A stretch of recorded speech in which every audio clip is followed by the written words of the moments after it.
Electricity ബോർഡിന് ഒരു RTA വെച്ചു.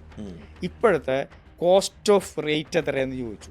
അവർ അപ്ഡേറ്റ് ചെയ്ത് 2025 എടുത്തു തന്നിട്ടുള്ള ₹7.75 ഒരു യൂണിറ്റിൻ്റെ കോസ്റ്റ്. 7.75 കോസ്റ്റ് വരുന്ന സാധനത്തിന് നമ്മൾ പൈസയ്ക്ക് താഴെ വിറ്റുകൊണ്ടിരിക്കുന്ന ദയനീയ അവസ്ഥയാണ് കേരളം.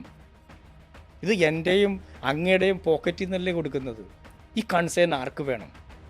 ഇതെന്താണ് ഇവരിതിങ്ങനെ ഈ പറയുന്ന കരാർ പുതുക്കുന്നതിനോ? പേടി, തമിഴ്നാടിൻ്റെ പേടി. ഈ ഭാര്യയെ പേടിയെന്ന് ആളുകൾ പറയില്ലേ, അതുപോലെ തന്നെ തമിഴ്നാടിൻ്റെ പേടിയുണ്ട്. ഇപ്പോൾ തമിഴ്നാടിനൊരു കത്ത് കൊടുക്കാനായിട്ട് ഇവർ അത്ര ധൈര്യം കാണിക്കാത്തത്. അപ്പോൾ എന്തൊക്കെ ഉണ്ട് ഇവർ തമ്മിലുള്ള കാര്യം. പണ്ട് ആളുകൾ പറഞ്ഞിട്ടുള്ളത് ശരിയായ സാധ്യതയുണ്ടോ? അവർക്ക് ചില്ലറ കിട്ടുന്നുണ്ടോ? കാരണം അത് ആവാമല്ലോ. അല്ലെങ്കിൽ പിന്നെ ധൈര്യമായിട്ട് അവനവൻ്റെ രാജ്യത്തിന് വേണ്ടി, അവനവൻ്റെ സംസ്ഥാനത്തിന് വേണ്ടി ഒരു കത്ത് കൊടുക്കാനും തയ്യാറാവണ്ടേ? ന്യായമായിട്ട് നിങ്ങളിത് പുതുക്കണം എന്ന് ആവശ്യപ്പെടണ്ടേ? ഇതുവരെ ആവശ്യപ്പെട്ടിട്ടില്ല. 2025 നവംബർ 30 വരെ ആവശ്യപ്പെട്ടിട്ടില്ല എന്ന് നമുക്ക് കത്ത് തന്നിട്ടുണ്ട്. ഒന്നെടുത്തേ.